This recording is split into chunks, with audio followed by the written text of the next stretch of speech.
सदन के तरफ से आपको बहुत बहुत जन्मदिन का बधाई, शुभकामना।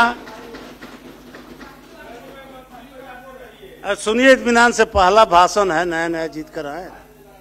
शुरू कीजिए। महोदय, महामहिम के अभिभाषण पर मुझे अपनी बात रखने का माइक पर बोल रहा है, आपने अवसर दिया, इसके लिए मैं आसन के प्रति आभार व्यक्त करता हूं। और सदन में उपस्थित अपने तमाम श्रेष्ठ सम्मानित सदस्यगण के प्रति भी आभार व्यक्त करते हुए, आप सभी के प्रति सम्मान समर्पित करते हुए विनम्रता पूर्वक अपनी बात शुरू करना चाहता हूं।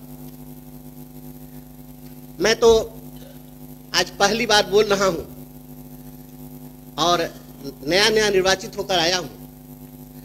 यहाँ हमारे सत्ता पक्ष और विपक्ष के हमारे सम्मानित नेतागण बैठे हैं, सभी सदस्यगण अपनी अपनी बात रख रहे हैं। तब मुझे दुष्यंत की पंक्तियां याद आती हैं, जिसमें उन्होंने कहा कि रहनुमाओं की अदाओं पर फिदा है दुनिया, इस बहकती हुई दुनिया को संभालो यारो। और तब मैं यह कहना चाहता हूं, यहाँ जब बातें आई, अभी तो भगवान बाबू चले गए, उन्होंने जब शुरू किया था तो अपेक्षा यह थी कि महामहिम के अभिभाषण के बाद इस पर जब चर्चा हो तो हर सत्ता पक्ष के लोग यही चाहेंगे कि जो अभिभाषण हुआ उसका स्वागत हो, उसका समर्थन हो। हमारी भी इच्छा होती है कि मैं भी सुशासन की सरकार के जो कार्य हैं, इन कार्यों की सराहना करूं और सराहना करते हुए मैं भी सुशासन का जयकारा लगा दूं।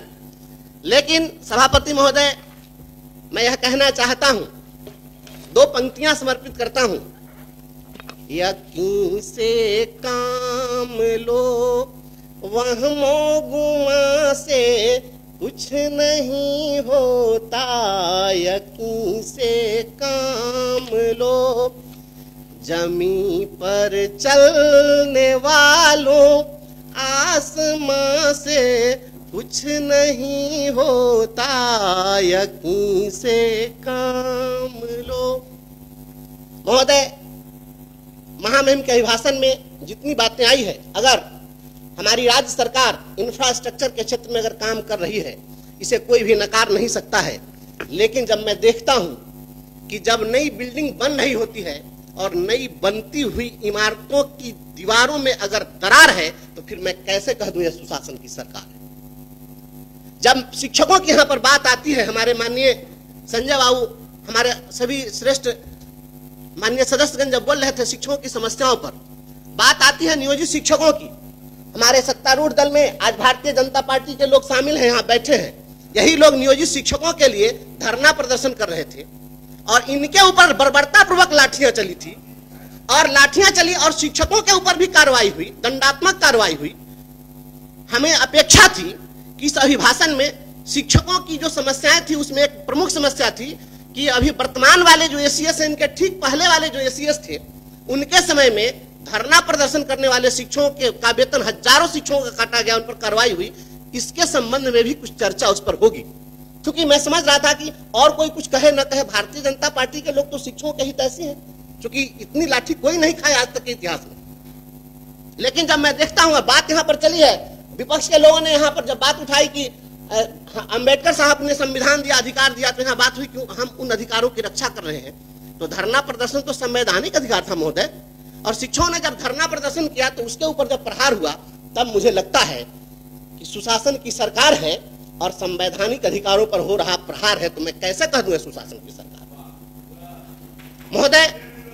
जब महोदय, मैं छोटा सदस्य, मुझे बोलने दिया जाए महोदय, जो यहाँ बात प्रोन्नति की आई है, सबसे पहले 2003 में जब उस समय में राष्ट्रीय जनता दल की सरकार थी, और तब शिक्षा मित्रों की बहाली शुरू हुई थी, और उसी शिक्षा मित्र की बहाली से मैं आया, और वही लड़ाई लड़ते लड़ते जब हमारी सेवा समाप्त कर दी गई, तो मैं आपके सामने आज बोल रहा हूं। जब शिक्षा मित्रों की बहाली हुई 2003 में, आज जोड़ लीजिए कितना साल हो गया, 22 साल, और 22 साल से एक अदद प्रोन्नति नहीं मिली।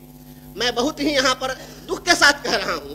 इसके लिए हाईकोर्ट में हम लोगों ने लड़ाई लड़ी कि इनको प्रमोशन दिया जाए, और हाईकोर्ट ने पक्ष में फैसला दिया। डिपार्टमेंट ने जाकर और पक्ष में कहा कि हम इनको प्रमोशन देंगे, नहीं दिया समय सीमा के अंदर, फिर हम कंटेम्प्ट में गए। कंटेम्प्ट में जाकर कहा 2019 में प्राइमरी डायरेक्टर वहां पर उपस्थित हुए और तब वहां पर उन्होंने कहा कि हम 3-3.5 महीने में दे देंगे। आप 2019 का जोड़ लीजिए, इतने दिन में प्रमोशन नहीं मिला। तब मुझे महोदय यह कहना पड़ रहा है कि अभिभाषण में इस बात को शामिल किया जाना चाहिए। अगर आप शिक्षकों के सच्चे हितैषी हैं तो यह शामिल होना चाहिए था कि इनको प्रोन्नति दी जाएगी। और मैं समझता हूं कि जहां यह अपेक्षा है आपके जयकारा लगाने की, तो जहां पर हाई कोर्ट भी लाचार है, तो फिर मैं कैसे कह दूं ये सुशासन की सरकार है। इसलिए महोदय और माननीय मुख्यमंत्री हमारे आदरणीय श्री नीतीश कुमार जी समाज सुधार के लिए भी जाने जाते हैं। अपना पॉइंट देख रहे हैं जी, पॉइंट है इसमें। आप जो बात जी, तो 2 मिनट और समय है जी, बस मैं बहुत ज्यादा लंबा नहीं बोलूंगा महोदय, मैं बहुत ज्यादा बोलने के पक्ष में नहीं हूं। मैं ऐसा कुछ नहीं है, सभी लोग बोल चुके हुए हैं। लेकिन महोदय हमें अपेक्षा थी, एक बहुत बड़ी समस्या है और आप सभी लोगों से मैं चाहूंगा कि इस बात का समर्थन होना चाहिए कि अपने समाज में अभी बहुअर्थी गाने बजाए जाते हैं। बहुत सारी सामाजिक कुरीतियों के खिलाफ माननीय मुख्यमंत्री जी ने काम किया है और अभी उन गानों के चलते, बहुअर्थी गानों के चलते गांव घर में झगड़ा होता है, दंगा होता है, मारपीट होती है और वहां पर हर्ष फायरिंग होती है। इस पर भी हमें अपेक्षा थी कि इस पर भी, इसको प्रतिबंधित करने के लिए कहीं ना कहीं कोई चर्चा इस पर होनी चाहिए थी। जब यहाँ पर बात आई है, रोजगार की बात आई है, यहाँ पर बहन शशि जी बोल रही है, बार बार इन सभी लोगों का सवाल आ रहा है रोजी रोजगार की। इस देश के अंदर में एक योजना है रोजगार गारंटी योजना, और रोजगार गारंटी योजना के तहत एक इलिटरेट, अंगूठा छाप, अकुशल अगर कोई मजदूर श्रमिक है, उसके भी रोजगार के गारंटी की बात होती है। माननीय मुख्यमंत्री जी रोजगार की दिशा में बहुत काम कर रहे हैं। तो इस देश के अंदर में अगर अकुशल, अंगूठा छाप, अशिक्षित लोगों के लिए रोजगार के गारंटी की बात होती है, तो स्नातक जो पास है उनके स्नातकों के रोजगार की गारंटी की बात क्यों नहीं होती है? इससे तो अच्छा है कि स्नातक न करके अगर अंगूठा छाप रहते तो उनको रोजगार मिल जाता। तो हमें अपेक्षा थी कि सभी स्नातकों के रोजगार की गारंटी सुनिश्चित करने की बात इसमें होनी चाहिए थी, ऐसी हमारी अपेक्षा थी। और महोदय बात वित्त रहित गुरुजनों की आई है, आदरणीय संजय बाबू ने बातें यहाँ पर कही है।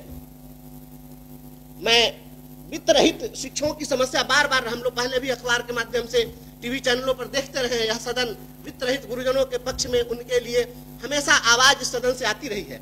लेकिन 2016 के बाद अगर उनको अभी तक अनुदान नहीं मिला, जो सरकार स्वयं वादा की थी, खुद यह नियम बना करके, अधिसूचना जारी करके और तय किया था कि हम इन्हें अनुदान देंगे, तो आखिर उस अनुदान की भी राशि नहीं दी गई। तो हम फिर बाद में हम लोग बात करेंगे वेतनमान की। तो वह मैं समझता हूं कि हम लोग की अपेक्षा थी कि इसमें इसकी चर्चा होती। आउटसोर्सिंग कर्मियों की बात हुई है, कितना बड़ा शोषण हो रहा है इस राज्य के अंदर।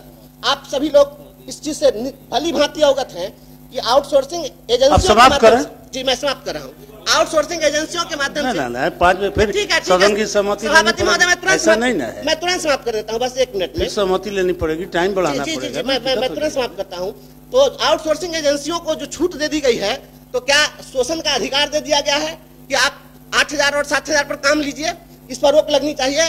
और मैं इस शब्द के साथ बात समाप्त करता हूं कि जब तक रोटी के प्रश्नों पर धरा रहेगा भारी पत्थर, बातें नहीं बनाना तुम मेरी गली में खुशी खोजने कभी अगर जो आना। इसको भी जुड़वाना चाहते हैं, इसको भी। धन्यवाद।